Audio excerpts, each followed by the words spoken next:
बिस्मिल्लाहिर्रहमानिर्रहीम अस्सलातु वस्सलामु अलैका या सय्यदी या रसूलल्लाह अस्सलातु वस्सलामु अलैका या सय्यदी या हबीबल्लाह। तमाम सुनने वालों को अस्सलाम वालेकुम। मैं हूं राना अज़ीम और आप देख रहे हैं वीएन पॉइंट। आज सुप्रीम कोर्ट ने बानी तहरीक इंसाफ के हक में इतना बड़ा फैसला दे दिया है कि अब तहरीक इंसाफ के बानी इमरान खान के लिए तमाम रास्ते खुले हैं। अब रिहाई के रास्ते में खैर रुकावटें गिरना शुरू हो गई हैं। पाकिस्तान की सियासत में इतना बड़ा मोड़ आ गया है कि कोई तसव्वुर भी नहीं कर सकता। बहुत से लोग मुझसे कल भी सवाल कर रहे थे, हो क्या रहा है? आपने 22 अप्रैल को कहा था कि 22 अप्रैल के बाद गेम में तेजी आ जाएगी। आपने कहा था कि 22 अप्रैल के बाद हालात इतनी तेजी से करवट लेंगे। आपने कहा था कि जनाब सियासी तौर पर, अदालती तौर पर और बहुत सी जगहों से बहुत सी चीजें आपके सामने आना शुरू हो जाएंगी। तो आज वो तमाम चीजें सामने आ गई। एक दिन पहले 22 तारीख को सुप्रीम कोर्ट से एक बड़ा सरप्राइज मिलता है। शेर रशीद के केस में और 9 मई के केस में। और आज क्या होता है? आज कप्तान जीत गया। आज सुप्रीम कोर्ट ने एक ऐसे केस को निपटा दिया है जिसके बाद हुकूमती ईवानों में एक जल्जला सा तारी हो गया है। कप्तान के खिलाफ हुकूमत पंजाब के प्रोसिक्यूशन एक केस लेकर सुप्रीम कोर्ट गए और सुप्रीम कोर्ट से दरखास्त की कप्तान के रिमांड की। सुप्रीम कोर्ट से बानी तहरीक इंसाफ इमरान खान के जिस्मानी रिमांड की बाकायदा दरखास्त की गई और दावे किए जा रहे थे मुख्तलिफ जगहों पर कि इमरान खान अब फंस गया, इमरान खान के खिलाफ फैसला आएगा, जिस्मानी रिमांड मिलेगा, फलाह होगा।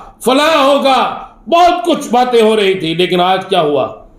आज इस वक्त सुप्रीम कोर्ट ने पंजाब हुकूमत की दायर करदा अपीलें निपटा दी और वहां पर जो रिमार्क्स दिए गए उसके बाद यह फैसला हो गया कि इमरान खान जीत गया है और इमरान खान आ रहा है।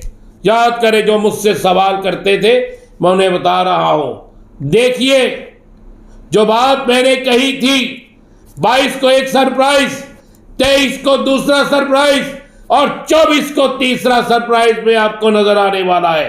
पहले मैं आपको बताता हूं हुआ क्या। आज जानना चाहेंगे ना आप भी? आज हुआ क्या सुप्रीम कोर्ट में? सुप्रीम कोर्ट में जब पंजाब हुकूमत की अपीलें जो दायर की होती हैं, सुप्रीम कोर्ट ने बानी पीटीआई के जिस्मानी रिमांड के लिए दायर पंजाब हुकूमत की अपीलें निपटा दी, यानी फारिग हो गई। पंजाब हुकूमत चाहे तो ट्रायल कोर्ट से रुजू कर सकती है, अदालत ने यह कह दिया उन्हें।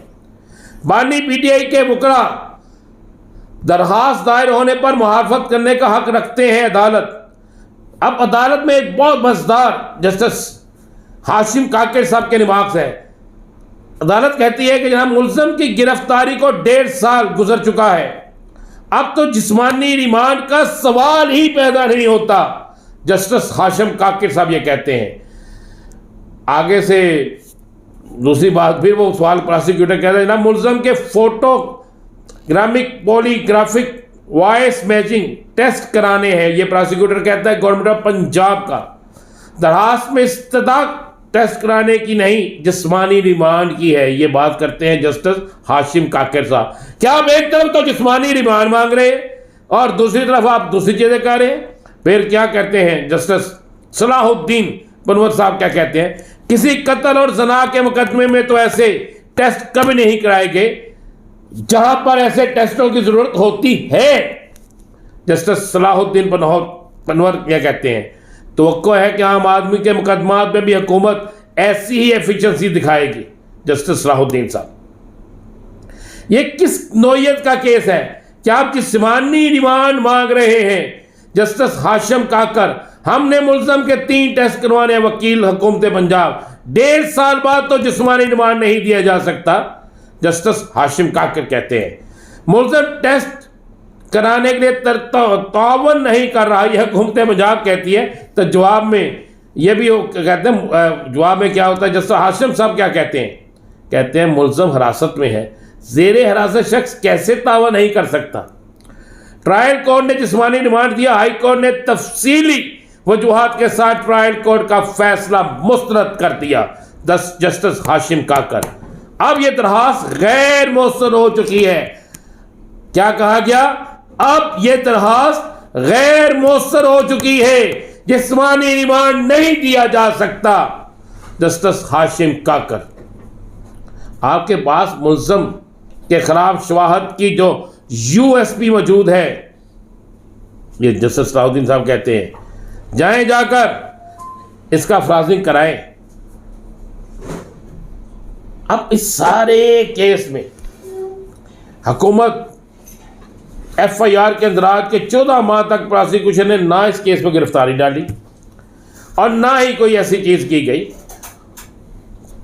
इमरान खान के वकील कहते हैं कि जब इन्हें पता चला कि साइफर में बरी हो गए, इद्दत केस में बरी हो गए, यानी केस क्लियर हो गए, तो फिर इन्हें फौरी तकलीफ हुई कि क्यों ना दूसरे मुकदमात में इनकी गिरफ्तारी डाल दी जाए। और आज इमरान खान का मौकफ जीत गया, आज इमरान खान जीत गया और आज फिर सुप्रीम कोर्ट से बहुत बड़ा सरप्राइज मिल गया है।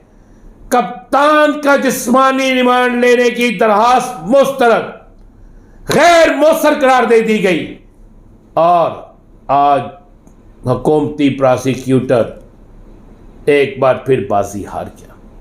कप्तान के खिलाफ 5 मुकदमात और दीगर केसों में ये लाए गए सवालात थे, सज़ा रिमांड मांगने की इल्तिजा की गई, जिसे मुस्तरद कर दिया गया। आज जीत का दिन था, कप्तान जीत गया। अब कप्तान के लिए रास्ता इतना साफ हो गया है, अब कप्तान की बेल इतनी आसानी से हो जाएगी, अब कप्तान की जमानत इतनी आसानी से हो जाएगी कि आप तसव्वुर भी नहीं कर सकते, आपके वहमो गुमान में भी नहीं है कि इतनी तेजी के साथ अब ये हालात बदलेंगे। मैंने कहा था कि 22 अप्रैल के बाद देखिएगा, तो जो लोग आज भी सवाल कर रहे थे, मैं उनसे कह रहा हूं, देखिए 23 अप्रैल है और 23 अप्रैल को फिर एक बड़ा सरप्राइज सुप्रीम कोर्ट से मिला है और उन जजेस साहिबान ने, जिन्हें हुकूमत ने खुद वहां पे जिनकी तैनाती की, कोई ऐसा नहीं है कह सकते कि बना हक़ाइक़ पे जजेस ने फैसला दिया, खुल के फैसला दिया। और आने वाले दिनों में तो और बहुत बड़े सियासी धमाके होने जा रहे हैं।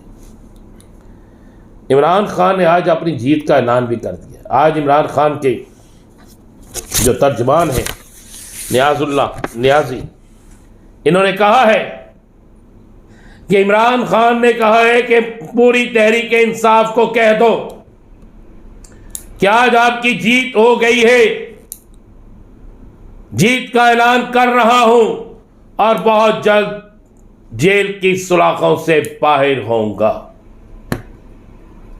आखिर में मैं सिर्फ एक बात इस पे ऐड कर दूं, मैं तो बार बार कहता हूं, ये जो आज भारत दावे कर रहा है ना और अपने अपने बॉर्डर्स पे फौजें लगा रहा है, तो भारत को इस बात को ज़हन नशीन करना चाहिए, जब पाकिस्तान की सलामती की बारी आएगी, का मसला आएगा, तो पाकिस्तान में फिर कोई सियासी जमात इख्तिलाफ नहीं रखेगी, फिर पाकिस्तान के लिए सब एक होंगे और इस दफ़ा इंडिया को फिर ऐसा जवाब मिलेगा कि उसकी कई नस्लें याद रखेंगी। इजाज़त दीजिए, अल्लाह हाफ़िज़।